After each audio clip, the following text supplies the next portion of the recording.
सविनय अवज्ञा आंदोलन 1930 से 1934, दांडी मार्च और राष्ट्रीय संघर्ष। प्रस्तावना। टॉपिक 1, भारतीय स्वतंत्रता संग्राम में सविनय अवज्ञा आंदोलन एक महत्वपूर्ण चरण था।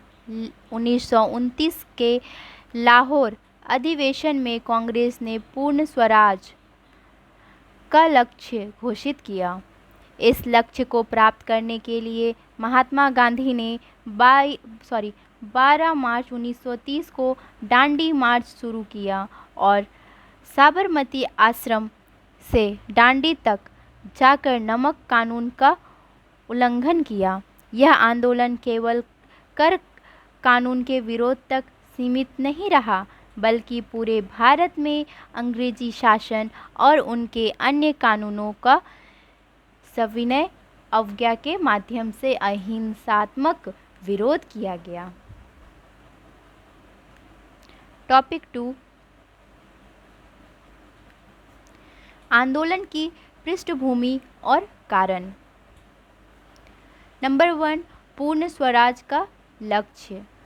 1929 का कांग्रेस अधिवेशन लाहौर ने भारत की स्वतंत्रता की मांग को स्पष्ट रूप से घोषित किया। नंबर 2, अंग्रेजी कर और नमक कानून। ब्रिटिश सरकार ने नमक पर कर लगाया था, जिससे गरीब जनता सबसे अधिक प्रभावित थी। नंबर 3, पूर्व आंदोलन की असफलताएं। असहयोग आंदोलन 1920 से 1922 ने जनता को संगठित किया था, लेकिन पूर्व स्वतंत्रता नहीं दिला पाया। 4 नंबर, अंतर्राष्ट्रीय ध्यान आकर्षित करना। गांधी जी चाहते थे कि भारत के संघर्ष को विश्व स्तर पर पहचान मिले। टॉपिक 3, दांडी मार्च 12 मार्च से 6 अप्रैल 1930 तक। गांधी जी ने साबरमती आश्रम से 240 मील की दूरी तय की। मार्च के दौरान गांव-गांव जाकर जनता को जागरूक किया। 6 अप्रैल 1930 को दांडी पहुंचकर गांधी जी ने नमक कानून का उल्लंघन किया और समुद्र का नमक इकट्ठा किया। यह कदम जनता में जोश और उत्साह भरने वाला था। टॉपिक 4, आंदोलन के अन्य स्वरूप। कर न देना। अंग्रेज सरकार के करों का असहयोग, विदेशी वस्त्र बहिष्कार, खादी का प्रचार और स्वदेशी वस्त्र पहनना। सरकारी संस्थानों का बहिष्कार, यानी कि स्कूल, कॉलेज और अदालतों से दूर रहना। सत्याग्रह और अहिंसा, हिंसा से दूर रहते हुए विरोध करना। टॉपिक 5, आंदोलन का प्रसार। दांडी मार्च के बाद आंदोलन पूरे भारत में फैल गया। लाखों लोग सविनय अवज्ञा के माध्यम से अंग्रेजी कानून का उल्लंघन करने लगे। किसानों, मजदूरों, छात्रों और महिलाओं ने भी इसमें भाग लिया। ब्रिटिश सरकार पर दबाव बनने के लिए शांतिपूर्ण विरोध प्रदर्शन किए गए।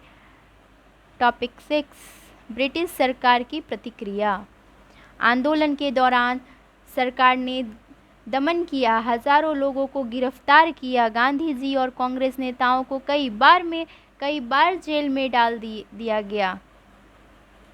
पुलिस और सेना ने हिंसा का प्रयोग किया, लेकिन जनता की संख्या और एकता बहुत बढ़ गई। टॉपिक 7, गांधी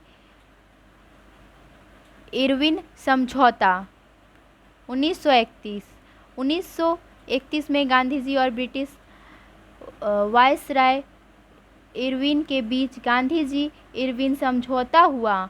इनके अंतर्गत नंबर 1, कांग्रेस नेताओं की रिहाई हुई।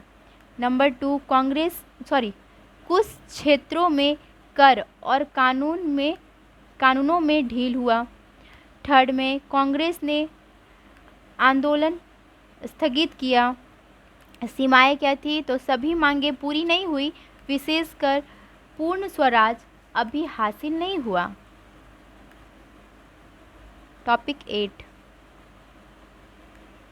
आंदोलन की उपलब्धियां। भारत, नंबर 1, भारत के स्वतंत्रता संग्राम को अंतर्राष्ट्रीय मान्यता मिली। नंबर 2, जनता की राजनीतिक चेतना और संगठन बढ़ा। नंबर 3, गांधी जी की लोकप्रियता और राष्ट्रीय नेतृत्व मजबूत हुआ। नंबर 4, किसान और गरीब जनता के बीच स्वदेशी और खादी की भावना प्रबल हुई। पॉइंट 5, यह आंदोलन भारतीय स्वतंत्रता संग्राम में सबसे बड़े अहिंसात्मक जनांदोलन के रूप में दर्ज हुआ। टॉपिक 9, सामाजिक और राजनीतिक प्रभाव। महिला भागीदारी में वृद्धि। महिलाएं सक्रिय रूप से प्रदर्शन और सत्याग्रह में शामिल हुई। युवाओं में राष्ट्रीय चेतना का विकास हुआ। किसान और मजदूरों का आंदोलन में सीधा योगदान हुआ। विदेशी वस्त्रों और आयातित सामान का बहिष्कार से स्वदेशी अर्थव्यवस्था को बढ़ावा मिली। गांधी जी का संदेश अहिंसा और सत्याग्रह भारतीय स्वतंत्रता आंदोलन की पहचान बन गया। नंबर 10, निष्कर्ष। सविनय अवज्ञा आंदोलन 1930 से 1934 ने भारत के स्वतंत्रता संघर्ष को अंतर्राष्ट्रीय